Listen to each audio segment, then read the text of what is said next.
Welcome to my series, The Probabilistic Model of Providence, PMP as a shorthand. But today we're going to be talking about one of the mechanisms, counterfeit providence, which I addressed in my earlier work. I want to start biblically here with Psalm 73. So this is verse 3. For I envied the arrogant when I saw the prosperity of the wicked. They have no struggles, their bodies are healthy and strong, they are free from common human burdens. They are not plagued by human ills, therefore pride is their necklace. They clothe themselves with violence, from their callous hearts comes iniquity, their evil imaginations have no limits. They scoff and speak with malice, with arrogance they threaten oppression, their mouths lay claim to heaven, and their tongues take possession of the earth. So today we are going to be talking about evil. Evil, that being the hardest part to understand about determinism. How can a good God ordain deterministically the evil that we know that man suffers today, man will suffer in the future, and that man has always suffered? We address counterfeit providence.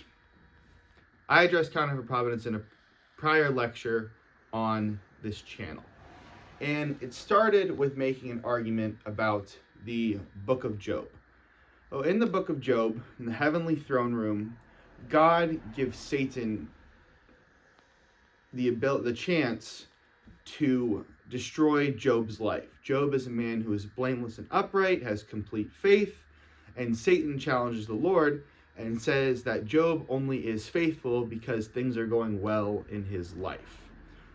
Satan, in two parts of the story, destroys Job's life, and he kills his kids, destroys his flocks, and in the second wave of the attack, covers his entire body in painful boils. It's an illness. Medically speaking, we don't have the exact term for it, but that's effectively what it is. And what I pointed out in my Counterfeit Providence lecture is that every means the devil used to destroy Job's life was inherently something that was of God. So he controlled the winds. The world is of God. He brought down the fires of God to destroy parts of Job's life. These are the fires of God. And he manipulated these groups of criminals to destroy Job's livestock and kill his servants. These criminals are humans, made in the image of God. But the argument I made is that Satan cannot create, he can only pervert. And I didn't come up with this idea. This is a historic, I think it's still true, model of the understanding of evil, that evil cannot create, it can only pervert what is good. There is no such thing as darkness, there is only the absence of light. By that token, I am proposing that Satan can take advantage of the same force of providence that God uses to guide reality and can pervert it to his ends. And we saw this in the story of Joseph. The coat of many colors, the brothers can't stand him, and they come up with a plan to kill him. I made the argument that if you think about it from a providential perspective, these brothers were probably really guided along this path to kill Joseph. It started with an idea, anger communicated between them at his favored position in his father's house. And then this anger became a plan, and then this plan had a date, and then it got to be executed. It seemed like moving forward, the path to destroy Joseph felt ordained. It felt ordained. And the same way that you or I might go down a divinely inspired path where we find a narrowing field of probabilities leading us to a good end, a benevolent end, or a joyous end, these brothers found themselves walking a path that feels similar, but it was to a evil end, a demonic end, a satanic end. But in the story of Joseph, I pointed out the mechanism behind Counterfeit Providence.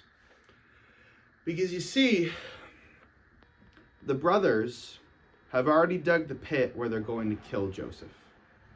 They probably spent a lot of time digging that pit. And they had this whole plan set up to get Joseph out there where the pit was dug, ambush him, and then lie to their father about it. But at the last second, a slave caravan pulls up to the area. And this causes a change of heart in the brothers. Firstly, should they really kill their brother? Because he is their brother. That would be a bad thing. But secondly, they can profit off of him by selling him. So they spare his life, they sell him into slavery, and then the story goes on. Joseph makes his way into the royal house, and he averts the famine. This is counterfeit providence.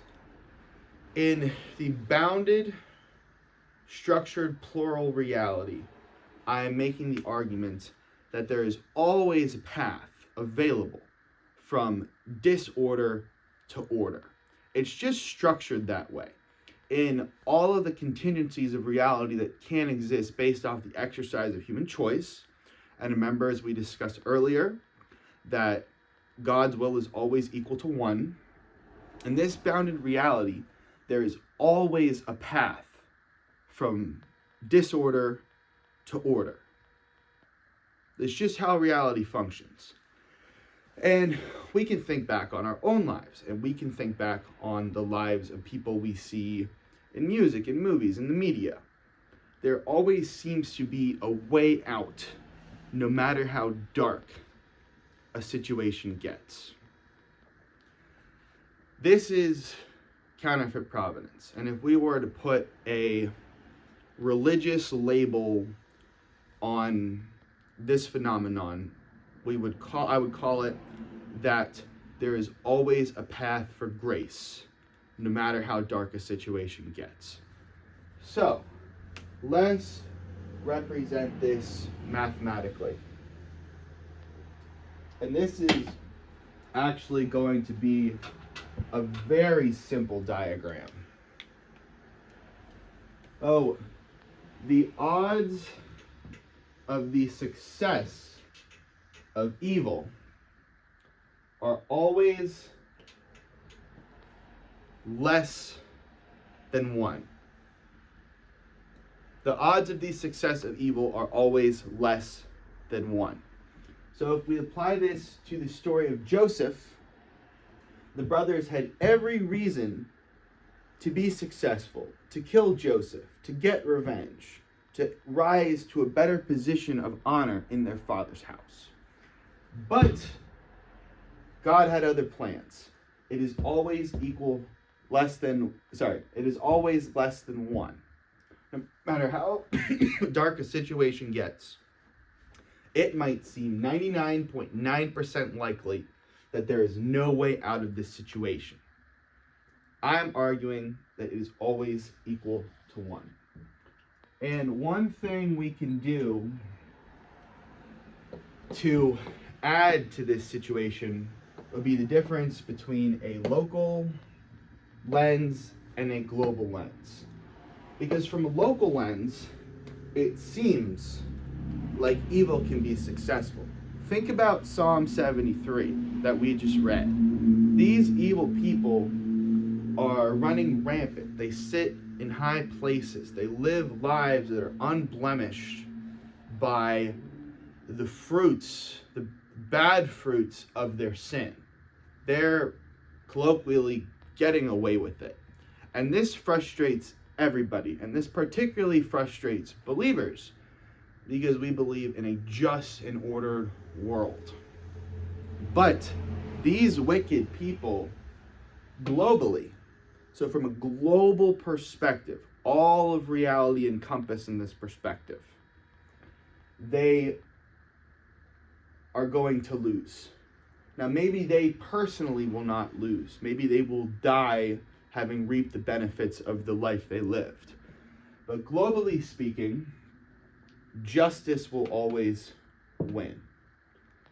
Now, locally, it might seem like the odds that bad things happen are equal to 1. And there's so much evil that happens in reality. I don't need to get into the details. We all know this.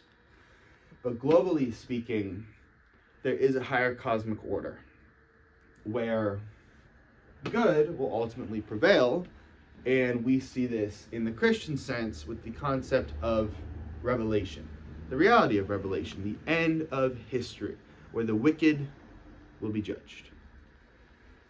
Now, this pattern, biblically, I want to go over this briefly, is very clear.